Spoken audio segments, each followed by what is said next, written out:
Hello students, welcome back to the new video. Today we will study the classification of crystalline solids on the basis of type of binding forces. कि कौन कौन सी binding forces है crystalline solid में, उसकी classification हम पढ़ेंगे. So 4 types में ये divide किया गया है: molecular solid, covalent solid, ionic solid and metallic solids. हम एक एक करके सारी पढ़ेंगे. So हमारा फर्स्ट आता है molecular solid.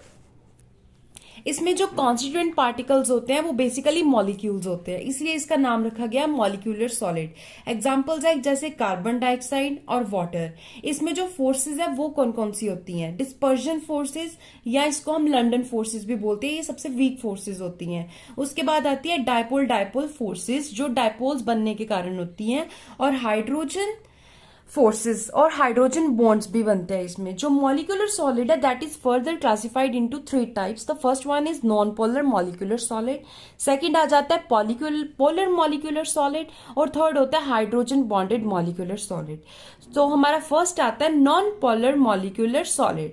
इसमें जो कॉन्स्टेंट पार्टिकल्स होते हैं वो नाम से पता चलता है वो क्या होते हैं, नॉन पोलर मॉलिक्यूल्स होते हैं. जैसे कि नोबल गैसेस भी हो सकती हैं, ठीक है. For example hydrogen, neon, argon. इसमें जो बाइंडिंग फोर्सेस होती हैं वो वांडरवाल फोर्सेस, डिस्पर्जन या उनको लंडन फोर्सेस भी बोलते हैं. आगे हम पढ़ेंगे properties of non polar molecular solid. इनकी क्या क्या प्रॉपर्टीज होती हैं? पहली आती है they exist at room temperature. वो गैसेस में एग्जिस्ट करते हैं नॉर्मली रूम टेम्परेचर पे. इनका मेल्टिंग एंड बॉइलिंग पॉइंट बहुत कम होता है. इलेक्ट्रिसिटी के बैड कंडक्टर्स होते हैं and also they have very low enthalpy of vaporisation.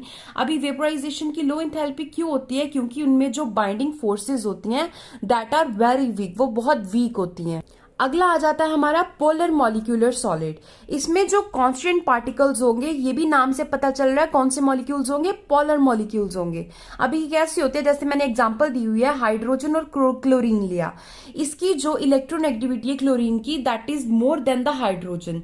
क्या होगा, ये जो हमने डायपोल बनाया हुआ है ये क्लोरीन की तरफ इलेक्ट्रॉन का जो क्लाउड होता है वो चला जाएगा. इसलिए इसमें क्या हम बोलते हैं, जैसे ये एग्जांपल दी हुई है हाइड्रोजन और क्लोरीन का बॉन्ड बना हुआ है, क्लोरीन और हाइड्रोजन के बीच में फिर से ये बॉन्ड बने हुए हैं, इनको हम बोलते हैं डायपोल डायपोल फोर्सेस. इसमें बाइंडिंग कौन सी होती है? डायपोल डायपोल फोर्सेस की. आगे हम पढ़ेंगे इसकी प्रॉपर्टीज के बारे में. दे एग्जिस्ट एज गैसेस और volatile liquid at room temperature. Room temperature में ये तो या तो गैसेस होंगे या वॉलेटाइल लिक्विड. मीन्स कि वॉलेटाइल वो होते हैं जो निकल जाते हैं, इवेपोरेट हो जाते हैं, ठीक है. They have low enthalpy of vaporisation. इनकी भी एंथैल्पी ऑफ वेपोराइजेशन कम होती है. मेल्टिंग एंड बॉइलिंग पॉइंट भी कम होता है. They are also bad conductor of electricity. Next हमारी थर्ड टाइप आती है hydrogen bonded molecular solids. The constant particles इसमें क्या होंगे? पोलर होंगे. But here the molecular forces are intermolecular hydrogen bond. Constant particles तो पोलर होते हैं इसमें, बट जो इंटर मॉलिक्यूलर फोर्सेज होती हैं वो क्या होती हैं? हाइड्रोजन बॉन्डेड होती हैं. IMHB inter molecular hydrogen bond होता है इसमें.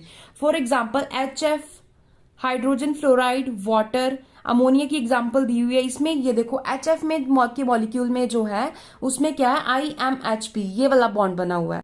उसके बाद आता है जो बॉइलिंग पॉइंट होता है हाइड्रोजन बॉन्डेड मॉलिक्यूलर सॉलिड्स का, वो सबसे ज्यादा होता है. उसके बाद आते हैं पोलर मॉलिक्यूलर सॉलिड और उसके बाद आते हैं नॉन पोलर मॉलिक्यूलर सॉलिड्स. उसके बाद आते हैं कोवलेंट सॉलिड्स. इसमें जो कांस्टेंट पार्टिकल्स है वो क्या होते हैं? एटम्स होते हैं, न्यूट्रल एटम्स होते हैं. इनमें बाइंडिंग फोर्सेस होती है, कोवलेंट बॉन्ड्स होती है. एग्जांपल दी हुई है जैसे डायमंड में कोवलेंट बॉन्ड्स होते हैं, ग्रेफाइट हो गया. उसके बाद ये इंपॉर्टेंट चीज आती है, covalent solids are also called as network solids. Covalent solids को हम नेटवर्क सॉलिड्स भी कहते हैं. वो ऐसे क्यों होता है? Because there is a large network of covalent bonds which give rise to the formation of giant molecules. क्या होता है, कहता है कि लार्ज नेटवर्क होता है कोवलेंट बॉन्ड्स का जो राइज करता है एक बड़ा सा मॉलिक्यूल. जैसे हम एग्जांपल लेते हैं डायमंड में. डायमंड क्या होता है? बहुत सारे कोवलेंट बॉन्ड्स होते हैं जो डायमंड की स्ट्रेंथ में बढ़ाने में हेल्प करते हैं. नेक्स्ट आता है properties of covalent solids. They are hard in nature, they have high melting and boiling point, और ये इलेक्ट्रिसिटी के भी बैड कंडक्टर्स होते हैं एक्सेप्ट ग्रेफाइट को छोड़ के। They have very high enthalpy of fusion, इनकी इंथैल्पी ऑफ फ्यूजन भी बहुत हाई होती हैं। उसके बाद हमारा नेक्स्ट आता है थर्ड, आयनिक सॉलिड। इनमें जो कांस्टेंट पार्टिकल्स होते हैं वो बेसिकली आयंस होते हैं। आयंस मीन्स कैटायंस और अनाइंस। इनमें जो बाइंडिंग फोर्सेज होती हैं वो स्ट्रॉन्ग आयनिक बॉन्ड बनता है या इलेक्ट्रोस्टैटिक फोर्स ऑफ अट्रैक्शन भी होती है। एग्जाम्पल्स दी हुए हैं जैसे NaCl, सोडियम क्लोराइड, इसमें Na जो है पॉजिटिव चार्ज है, क्लोरीन पे नेगेटिव चार्ज है। मैग्नीशियम क्लोराइड, इसमें भी सेम ही ऐसे है। नेक्स्ट आता है हमारे पास प्रॉपर्टीज आयनिक सॉलिड्स की। बहुत हार्ड एंड रिजिड होते हैं, they have very high melting and boiling point. अगर ये रिजिड होते हैं, हार्ड होते हैं, तो ऑब्वियस सी बात है इसका मेल्टिंग एंड बॉइलिंग पॉइंट भी बहुत हाई होएगा। They have high enthalpy of fusion. All ionic solids are soluble in water. सारे आयनिक सॉलिड्स जो हैं वो वाटर में सॉल्युबल होते हैं। For example NaCl, sodium chloride, it is soluble in water and other polar solvents, but these are insoluble in benzene. लेकिन ये benzene में इनसॉल्युबल होते हैं। ऐसा क्यों होता है? क्योंकि जो बेंजीन है वो एक नॉन पोलर सॉल्वेंट है, ठीक है, इसके कारण दे आर ब्रिटल भी होते हैं। Sodium chloride dissolves in water due to ion dipole interaction. Sodium chloride क्यों वाटर में डिजोल्व करता है? That is due to the ion dipole interaction.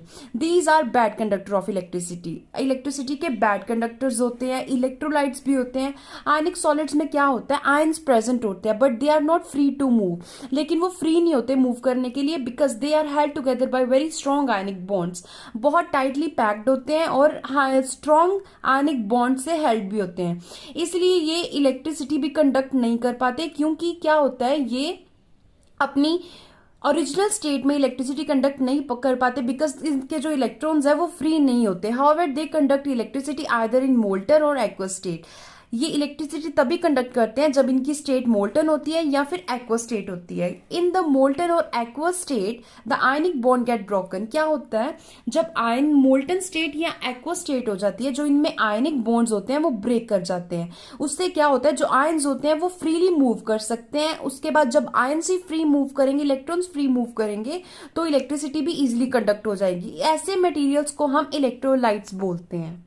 अभी ये देखो नीचे क्वेश्चन आता है, explain why sodium chloride does not conduct electricity. Sodium chloride अपनी इलेक्ट्रिसिटी कंडक्ट क्यों नहीं करता? सेम रीजन वही है कि सॉलिड स्टेट में जो आयंस होते हैं वो फ्री नहीं होते मूव करने के लिए। जब वो मोल्टन या एक्वा स्टेट में आते हैं तो आयंस मूव कर सकते हैं इजीली, इलेक्ट्रिसिटी भी कंडक्ट कर सकते हैं। जो कंडक्टिविटी होती है वो टेम्परेचर के डायरेक्टली प्रोपोर्शनल होती है। जितना जितना हम टेम्परेचर राइज करते जाएंगे, कंडक्टिविटी भी हमारी इंक्रीज करेगी। नेक्स्ट पार्ट आता है हमारा metallic solid, last the constituent particles. इसमें जो कॉन्स्टिट्यूएंट पार्टिकल्स होते हैं वो बेसिकली मेटल एटम्स होते हैं या मेटल आयंस होते हैं। ये मैंने आपको एक स्ट्रक्चर बना के बताई हुई। इसमें जो पॉजिटिव चार्ज है वो फिक्स्ड है, उनको हम फिक्स्ड कर्नल्स बोलते हैं। ये इधर बैटरी लगाई हुई है, बैटरी का पॉजिटिव टर्मिनल और ये नेगेटिव टर्मिनल। जो इसके बीच में जो ये समंदर है इसको बोलते हैं लॉरेंट्ज इलेक्ट्रॉन सी मॉडल। इसके जो बीच में ये इलेक्ट्रॉन्स है ये फ्री है, मोबाइल मीन्स के मूव कर सकते हैं। जो पॉजिटिव चार्ज है दैट इज फिक्स्ड। और जो कंडक्टेंस होती है वो इनवर्सली प्रोपोर्शनल होती है टेम्परेचर के, मीन्स कि हम जितना जितना टेम्परेचर राइज करते जाएंगे कंडक्टेंस उतनी कम होती जाएगी। इसमें बाइंडिंग फोर्सेस कौन सी होती है? मेटालिक बॉन्ड्स होते हैं। मेटालिक बॉन्ड्स की strength that is directly proportional to n. इसमें एन क्या है? Number of unpaired electrons. जितने ज्यादा अनपेयर्ड इलेक्ट्रॉन्स होंगे उतनी ज्यादा स्ट्रेंथ होगी मेटालिक बॉन्ड्स की। उसके बाद आती है इसकी प्रॉपर्टीज। इसकी प्रॉपर्टीज कौन कौन सी है? They may be hard as well as soft. ये हार्ड भी हो सकते हैं, सॉफ्ट भी हो सकते हैं। इनका मेल्टिंग एंड बॉइलिंग पॉइंट बहुत हाई होता है। एक्सेप्शंस है इसमें, जैसे कि जिंक, सोडियम, मैग्नीशियम, कैडमियम, इनको छोड़ के इनका मेल्टिंग एंड बॉइलिंग पॉइंट भी बहुत हाई होता है। They are good conductor of heat and electricity. क्यों? Due to the presence of free mobile electrons, क्योंकि इनके पास मोबाइल इलेक्ट्रॉन्स होते हैं। दे हैव शाइनिंग अपीयरेंस और लस्टर। इनकी जो अपीयरेंस है वो भी बहुत शाइनी होती है। क्या होता है, क्यों होती है शाइनी अपीयरेंस? रीजन इसका है क्योंकि जो एनर्जी फ्री इलेक्ट्रॉन्स है वो एनर्जी एब्जॉर्ब कर लेते हैं। जब एनर्जी एब्जॉर्ब कर लेते हैं तो उनमें शाइनी अपीयरेंस आती है। नेक्स्ट बहुत इंपॉर्टेंट आता है हमारा कैमरलिंग जोन्स। ये क्या होते हैं? ये ऐसे सब्सटेंसेस है जिनकी जो रेजिस्टेंस है जीरो होती है, उनको हम सुपर कंडक्टर्स भी बोलते हैं। जिनकी रेजिस्टेंस क्या होगी? जीरो होगी, उनको सुपर कंडक्टर्स भी बोलते हैं। अभी रेजिस्टेंस जीरो का क्या मतलब है? इनमें कोई भी रेजिस्टिविटी रुकावट नहीं आती, इसीलिए हम इनको सुपर कंडक्टर्स बोलते हैं। 0 केल्विन से लेकर 6 केल्विन तक all metals can be super conductor. 0 kelvin temperature से लेकर 6 केल्विन टेम्परेचर तक हर एक मेटल जो है वो सुपर कंडक्टर हो सकता है। They can be malleable and ductile. इनको हम थिन शीट्स में भी कन्वर्ट कर सकते हैं और थिन वायर्स में भी कन्वर्ट कर सकते हैं। एग्जाम्पल है इसकी all metals except mercury, alloys and amalgams. Thank you.